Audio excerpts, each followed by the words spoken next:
Packers embrace potential bitter cold versus Rams.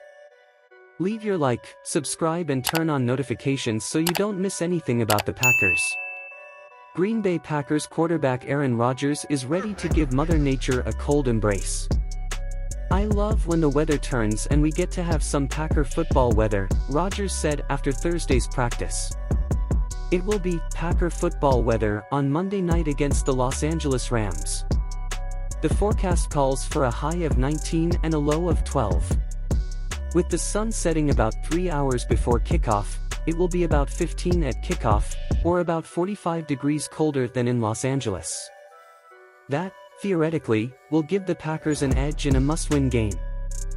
The cold is our friend," Coach Matt LaFleur said. "I think anytime the weather gets cold and the field gets cold, naturally, guys don't move maybe at the same speed," Rodgers said. "I feel like on our field, too, we have the advantage. We know where we're going on a wet, cold field. That's always been an advantage. Throwing the football has been an advantage for us in the weather, as well. I can't put a specific finger on it. Most of us are not from here, but we just get a little bit better used to being in the cold, I think, because we practice outside. Oddly, the advantage of Packer weather is all in their heads." During the Rodgers era, the Packers are 5-5 when it's 15 or colder at kickoff, according to Pro Football Reference. Rodgers is 4-4. One of those losses came in last year's playoff game against the 49ers.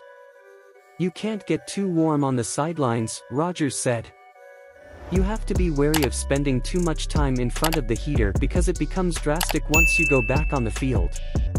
The other part is the linemen have an innate toughness to them, they don't wear sleeves, and I've always enjoyed going out there right away with those guys. The skill guys, let them stay on the sidelines in coats and by the heaters, but whether it's a TV timeout or not, once the ball changes hands, I like to run out there with the guys and just take in the cold, and by the time that 3 minutes of the commercial break goes by, I'm a little more accustomed to it." Will extreme cold be to the advantage of Packers? Leave your opinion in the comments.